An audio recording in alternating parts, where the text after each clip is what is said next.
Okay guys, nako challenge para sa akong gwapa na asawa.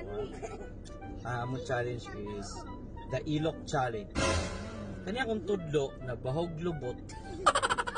Ako putan siyang ilok, ipit lang ano. Without moving it. For 5 seconds. Eh pag makatawa siya, meaning dili ko niya lang. Fake tanan niya. Pero pag di siya makatawa, iyak mo lang.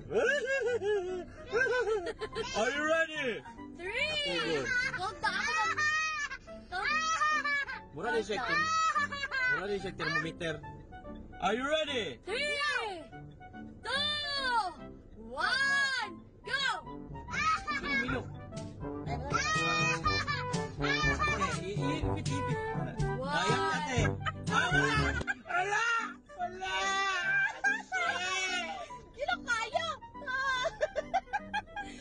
Again. Trial mo to, trial. Hindi na ako rin magpatapos. Are you ready? 5, 3, 2, 1, go!